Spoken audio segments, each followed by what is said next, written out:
Kam përfunduar deklaratat përmbyllëse, pritet të nisin pas pushimit të drekës dhe fjalimet e fundit. Thaçi dhe 3 të tjerë do të mbajnë fjalën e fundit në gjykatën speciale. Por pretenca ka kërkuar 45 vite burg për secilin. Më sa keni ndjekur akuzat, provat e prokurorisë që janë paraqitur në këtë gjykat, jo vetëm gjatë javës së kaluar, por për gjatë 3-4 viteve të fundit që kur ka nisur ky proces gjyqësor. Çfarë shije ju ka lënë? Çfarë po na tregon procesi gjyqësor në Hag? Çka mirë atë që është, po themi, elefanti brenda në dom, do të thënë që është fakti që kjo gjykat u ngrit për krimet e pretenduara për shtëpinë e verdhë. Po. Pra, u akuzua jo vetëm MÇK, por edhe shteti shqiptar i përfshirë në një ngjarje makabre të trafikimit të organeve. Dhe mbi bazën e raportit të Dick Martit u mor iniciativa për ngritjen e kësaj gjykate speciale. Nuk ka asnjë përmendje të raportit Dick Martit. Pra, me gjithë punën e madhe që ka bërë prokuroria, gjykata është ngritur që në 2015 është votuar, 2016 ka filluar punën, në 2020 janë arrestuar, në 2023 ka filluar gjyqi, pra po bëhen 10 vjet, asnjë fjalë për raportin e Dick Martit. Atëherë, pyetja e madhe është çfarë është raporti Dick Martit?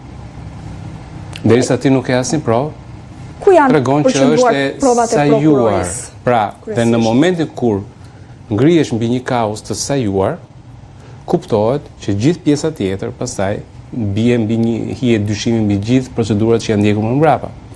Dhe prokuroria në vetvete në këtë rast është munduar që të krijojë një lidhje midis, po themi, krimeve të pretenduara dhe rolit që kanë pasur personat e akuzuar, domethënë Thaçi, Veseli, Krasniqi dhe Selimi, si komandant të UÇK-s. Pra, ajo që tenton të bëjë prokuroria është në një farë mënyrë si puna e gjyqit në Nurembergut.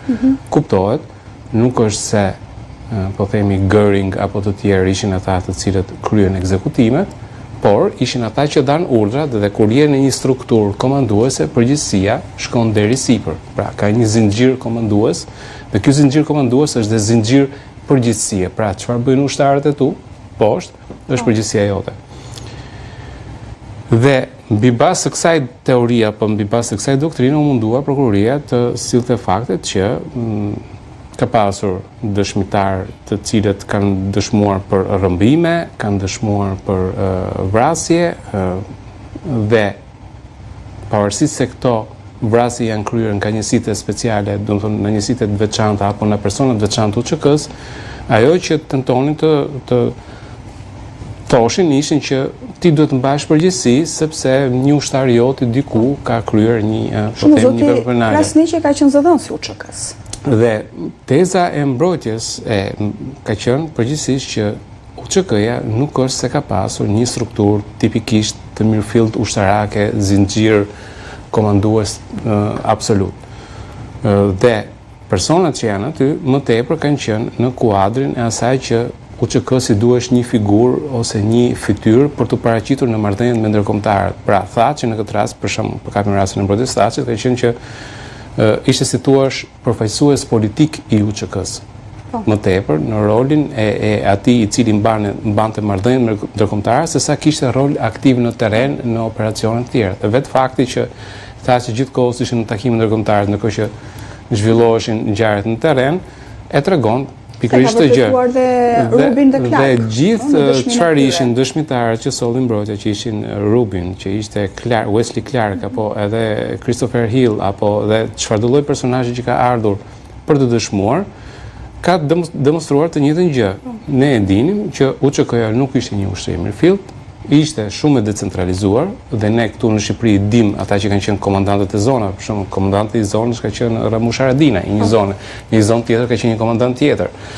Dhe që nuk kanë pasur dhe një zinxhir ose një komand kaq të përqendruar dallohet në fakti për shembull që kur u mbajt konferenca në Rembuje, Thaçi u detyrua që të pra nuk mori vendimin për firmosi, po u detyrua u kthye në Kosovë, u raportoi komandantëve të zonave si ishte marrëveshja dhe pastaj u kthye prapë në po themi në Rambuje, që tregon që realisht komanda ishte shumë e decentralizuar në secilin rajon ishin personazhe të ndryshëm që vendosën dhe nuk kishte një unifikim apo një strukturë të mirëfillt, e cila pastaj çonte në një zinxhir komandues dhe një përgjegjësi të mirëfillt. Dhe duke qenë se kjo dëshmi e Wesley Clark edhe të tjerëve binte në kundërshtim total me tezën e prokurorisë, prokuroria tha pastaj që Wesley Clark nuk merr vesh nga terreni, e ka gënjur Thaçi, një student gënjente komandanti suprem të Aleancës e tjerë, pra ka gënjur këtë, e ka arritur ta mashtrojë e tjerë. Gjë që bënte të pyetje të çuditshme pasaj që thua se arrishi të mashtrosh komandantin suprem të NATO-s, domethënë Rama ka cilësuar prokuror idiot.